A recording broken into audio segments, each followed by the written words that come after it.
We've talked before about preventing cyber attacks and cyber crime and also obtaining cyber liability insurance coverage.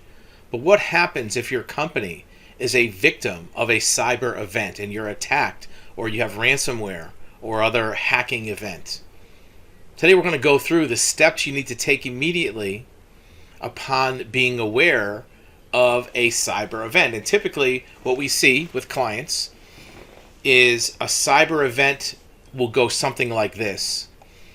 Your company will open up for the day, and administrative person, accounting person, or some office manager will go into the office, and literally it's somebody who usually turns on the lights, opens the door, and gets your company ready for business. It could be a manager, a floor manager.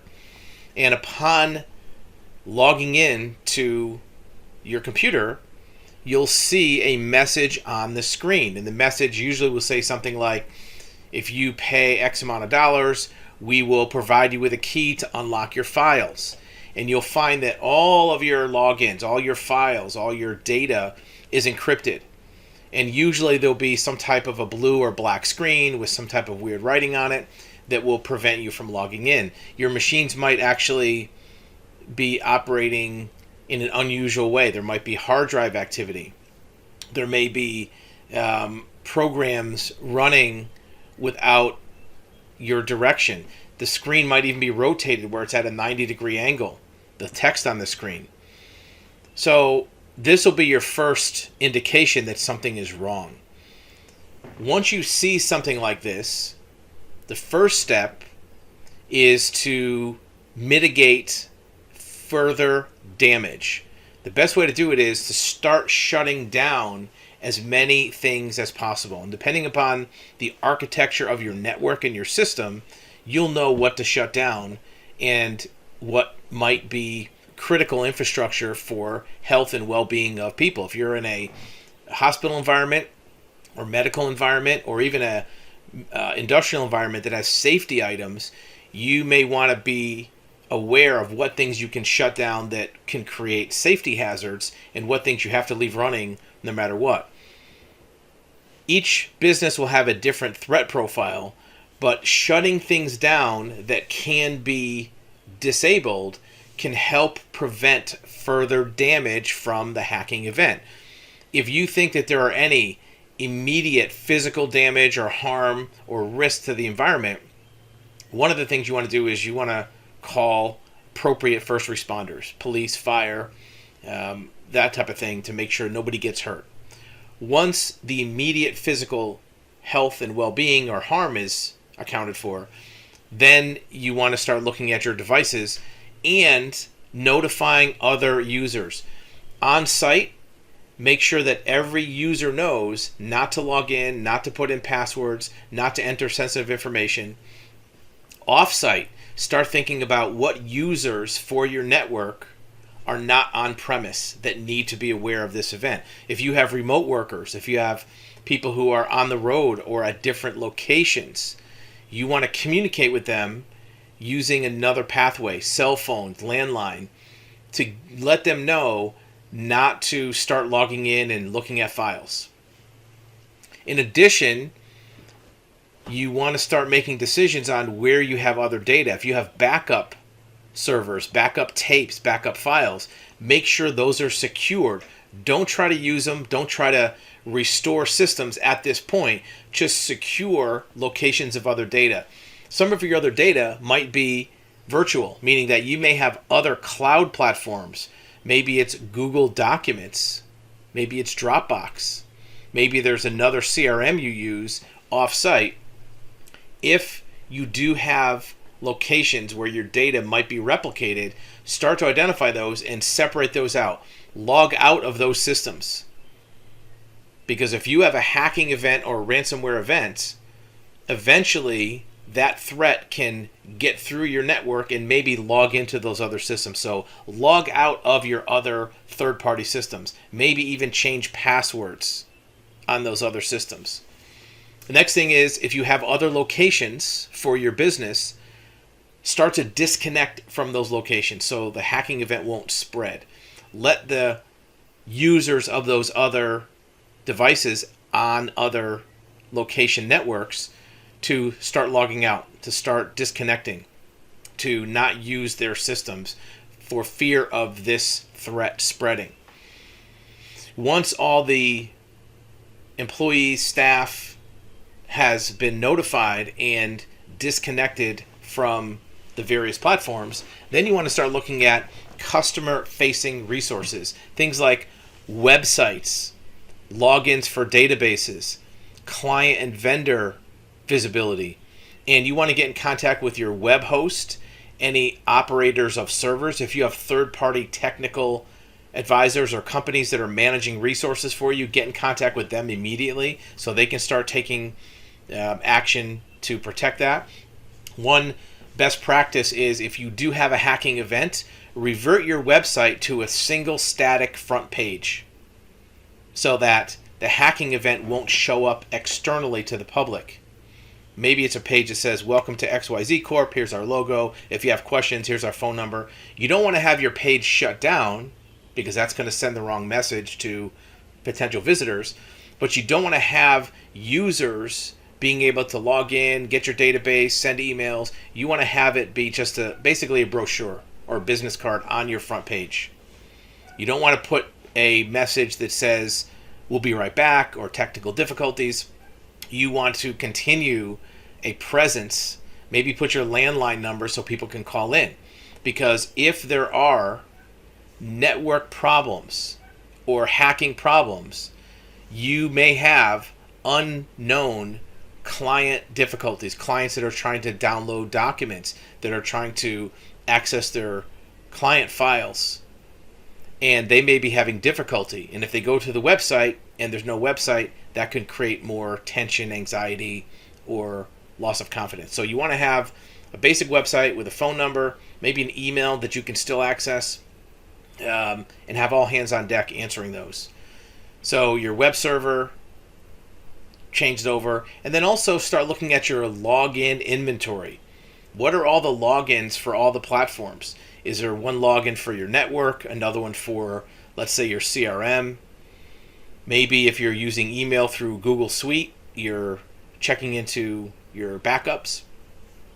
If you have two-factor authentication for logins, start being aware of attempts to hit those. If your cell phone is a authentication device for logins, start to be aware of those. Find out who might have other authentication protocols. Maybe your controller, maybe your general manager, maybe other key staff might be getting messages. Make sure that they are aware to not pass along any logins or not attempt any logins at this point.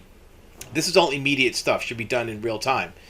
At the same time, you should disconnect any devices from the internet that you can. If you have a physical connection with a cable router,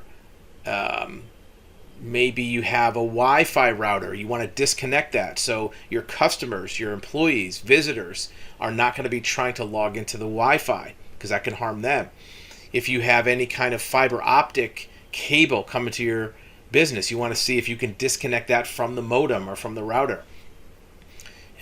Once that's all disconnected, start to think about employee devices that are off-site. Does an employee have a computer at their house that's turned on and logged in? If you have vendors that have connections, if they're off-site, you want to start identifying those to have them log out. It's good to have a device census at any given time. It should be a database that's in hard copy that you can identify at any given time. If all your power goes out or your network goes out, you know what all the devices are. If you had that in advance, you'll already have it to work on. If you didn't make a device census, you can kind of go through in your head to figure out what all your devices are and start going through those. Once all the immediate protection from further harm is done, then you want to gather your local staff and prepare them for their next action. If there are going to be incoming phone calls, you want to have a message that they're all being told. Right now, our server is not operating properly. We're getting to the bottom of it. We'll get back to you. And keep a log of all the incoming calls so that you know who to contact back. You don't want to leave your customers, your vendors, your clients in limbo, on hold, waiting. You want to know who to call back. You don't necessarily want to give out too much information at this point because you want to understand what messaging is appropriate. It may be something small. You don't want to create too much confusion or maybe too much panic in outside resources. However, step 2 in the process after the immediate mitigation step, which is what we talked about, is notification. You may need to notify third parties depending on your type of business. If you're a hospital, you may need to notify health authorities and government agencies. Regardless, you want to start by notifying your insurer. Your insurer will have resources in place to start taking the next steps. You may also need to notify and get in contact with your attorney because your attorney is going to need to start to put together the requirements for you to notify outside parties for regulatory requirements. So if you have clients or customers that have had their personal information breached, you may have to notify all your clients of this breach. If you have, let's say if you're a doctor's office and you have patient information that's been revealed, you may have to send out notifications. You may have to advise government agencies of what's been revealed. You want to have your attorney be the lead on that to notify the proper amount, not too much, not too little. So notify your insurer, notify your attorney. Those should almost be simultaneous after you've done the immediate mitigation of your premises. Next is there will be a time for cyber defense expertise. It normally will be provided by your insurer. If you have a proper cyber liability insurance policy, they will start putting in resources right away for a third-party cyber defense firm or their in-house people to start taking additional action. And you want to get your technical people and your management people in contact with that third-party cyber defense organization very quickly. Beyond that, you may want to start doing vendor notification so that if you have businesses that you're in alignment with or you collaborate with, that you buy things from, you may want to let them know we're having problems with our server, we may be losing some data. Go ahead and take our customer file and start documenting it. So if we need to go back and restore some of this, you may have some of our records. You may want to do the same thing with key clients, letting them know that we're having a problem with our server. We don't yet know what it is. If you have any records or documents, start collecting those for us and locking them down because we may need to restore from your records on a case-by-case basis. And then part of that notification process is to start considering revenue stream restoration. Look, if you're any type of revenue producing business, if your computer and your network and your servers are down, at that moment you are out of business. You may not be able to collect revenue. If you're a retail facility, you may not be able to sell to consumers. If you're a business to business facility, you may not be able to send services or products to clients.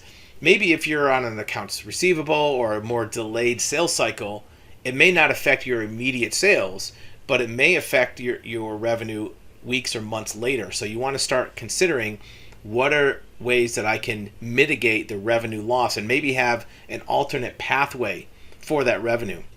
If the revenue can't come from your server or through your CRM because it's locked up, what are alternate methods you could use? Do you have a PayPal account? Do you have couriers that can do checks? Do you have a merchant account with your bank? Look at ways to preserve revenue because at some point, capital is going to be an issue. If you're a medium-sized business and this is a $50,000 event, that $50,000 could be a big deal for your firm. And then after the immediate dust is settled, now you can start doing some identification. And this will normally be done in conjunction with your third-party cyber defense resources provided by your insurer or some other third party. First is to identify, and actually all these are identification, the data that's damaged or lost. What is actually lost? Is it client files? Is it technical files? Architectural drawings if you're, let's say, a builder. It may be CAD files if you are a designer. Maybe CNC program files if you're a manufacturer. What's actually lost? What's actually gone? What can't you get at? And what do you need immediately? Also start to look at revenue loss. How much did you lose already in sales? Even if it's the same day. If you sell, $20,000 a day in revenue, if you're out of business, you might have already lost $15,000 or $18,000 in revenue. Start to identify the loss in revenue. And then start looking at other indirect losses. Is there a public relations risk where competitors may have heard about this through the grapevine and they're starting to contact your clients to try to poach your business? Are there risks to employees where they're worried about their payroll? Where if somebody was supposed to get an advance, they can't get the advance. Think about the harm to your employees and to your staff, even if it's confidence in your company or confidence in your managers. Start to look at mitigating those losses. How can you work around them, replace them? And part of the identification is to log all the activities, everything that's happening, even if it's on a piece of notebook paper. Start to keep notes of everything that you see happening and everything that you're doing to try to cover for that.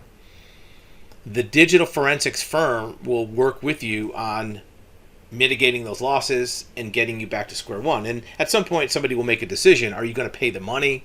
Are you going to try to restore back from other sources? Now is not the time to say, woulda, coulda, shoulda. Should we have more backup? Should we have insurance? Should we have this other procedure? That's all water under the bridge. At this point, it doesn't matter what you had before.